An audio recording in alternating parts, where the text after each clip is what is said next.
All right, letter 26. It's only a short time since I was telling you that I was in sight of old age. Now I'm afraid I may have left old age behind me altogether.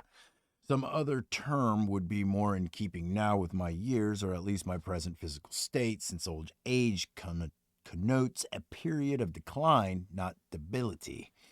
But me in the list of the no put me in the list of the decrepit, the ones on the very brink. However, I congratulate myself, mind you, on the fact that my age has not, so far as I'm aware, brought any deterioration in my spirit, conscious as I am of the deterioration in my constitution.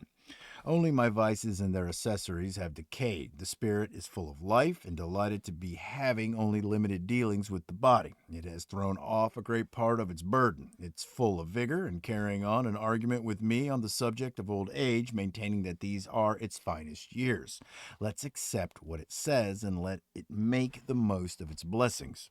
It tells me to start thinking and examine how far I owe this serenity and sobriety to philosophy, and how far I owe it simply to my years, and to investigate with some care what things I really am refusing to do and what I'm simply incapable of doing. And it's prepared to accept whatever I'm really pleased to find myself incapable of doing as equivalent to refusing to do them. And what cause can there be for complaint, after all, in anything that was always bound to come to an end, fading gradually away? What is troubling about that? Nothing, you may say, could be more troubling than the idea of our wasting and perishing away, melting out of existence, one may aptly call it, since we aren't struck down all of a sudden, but worn away every day that passes, diminishing in some degree our powers, moving to one's end through nature's own gentle process of dissolution. Yeah, nope, dissolution? Is there a better way of leaving life than that? Not because there is anything wrong with a sudden violent departure, but because this gradual withdrawal is an easy route. Anyway, here's what I do. I imagine to myself that the testing time is drawing near, that the day that is going to see judgment pronounced on the whole of my past life has actually arrived, and I take a look at myself and address myself in these terms. All that I've done or said up to now counts for nothing. My showing to date, besides being heavily varnished over, is a paltry value and reliability as a guarantee of my spirit. I'm going to leave it to death to settle what progress I've made. Without anxiety, then, I'm making ready for the day when the tricks and disguises will be put away, and I shall come to a verdict on myself, determining whether the courageous attitudes I adopt are really felt or just so many words, and whether or not the defiant challenges I've hurled at fortune have been more pretense, no, have been mere pretense and pantomime. Away with the world's opinion of you. It's always unsettled and divided. Away with the pursuits that have occupied the whole of your life. Death is going to deliver the verdict in your case. Yes, all your debates and learned conferences, your scholarly talk and collection of maxims from the teachings of philosophers are in no way indicative of genuine spiritual strength.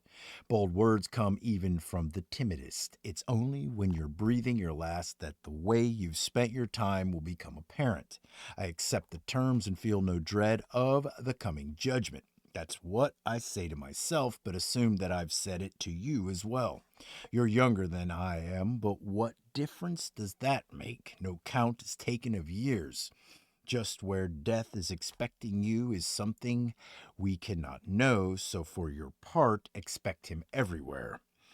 I was just intending to stop, my hand considering its closing sentence, but the accounts have still to be made out of this letter issued with its traveling expenses.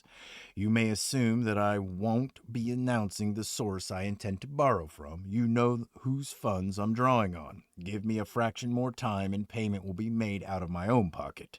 In the meantime, Epicurus will oblige me with the following saying: rehearse death, or the idea may come across to us rather more satisfactorily if I put it in this form. It is a very good thing to familiarize oneself with death. You may possibly think it unnecessary to learn something which you will only have to put into practice once.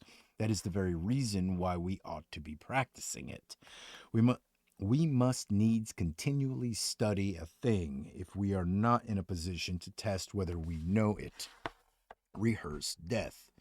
To say this is to tell a person to rehearse his freedom. A person who has learned how to die has unlearned how to be a slave. He is above, or at any rate beyond, the reach of all political powers. What are prisons, warders, but wait, what are prisons, warders, bars to him?